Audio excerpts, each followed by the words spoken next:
हजरत Ayesha Siddiqa रज़ी अल्लाह तआला अन्हा फरमाती हैं, मेरे पास एक औरत आई तो मैंने उसे, उसके साथ दो बेटियां थी उसकी, मेरे पास 3 खजूरें थी, मैंने उस बीबी को दे दी। 2 बेटियां थी। उस औरत ने क्या किया, मैं देख रही थी, माँ थी ना और बेटियों की माँ थी। उसने पहले एक एक खजूर दोनों बेटियों के मुंह में डाली और फिर जो खजूर उसके पास बच गई, मेरा ख्याल था ये खाएगी, लेकिन उस माँ ने उस खजूर के 2 टुकड़े किए और वो भी अपनी बेटियों के मुंह में डाले। हजरत आयशा सिद्दीका फरमाती है, उसका अमल इतना हसीन था, उस बीबी के इस अमल के अंदर इतना हुस्न था कि मेरी आंखों में भी वो बात रह गई, दिल में भी रह गई, रूह में भी समा गई। उसके हुस्न और तासीर को मैं भुला न सकी। शाम तक वो कैफियत, वो अंदाज, वो उस औरत का तर्ज, उसका वो अंदाज मेरी तबीयत के अंदर बार बार मुझे उसकी तरफ मुतवज्जे करता रहा। शाम को महबूब तशरीफ लाए, नबी करीम सल्लल्लाहु अलैहि वसल्लम शाम को जब तशरीफ लाए तो हबीब पाक अलैहिस्सलाम को मैंने बतलाया।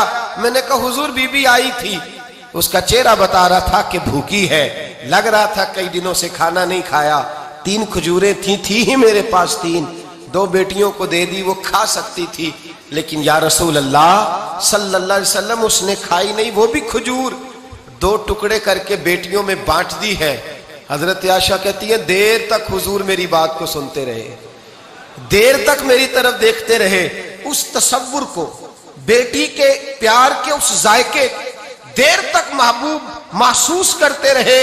और फिर फरमाया, आयशा जो दुनिया में बेटियों की वजह से आजमाया जाएगा, जब कयामत का दिन आएगा तो रब उससे हिसाब नहीं लेगा, बेहिसाब ही जन्नत में दाखिल फरमा देगा। अल्लाह फिर उससे हिसाब नहीं लेगा जो बेटी के सबब से आजमाया जाए।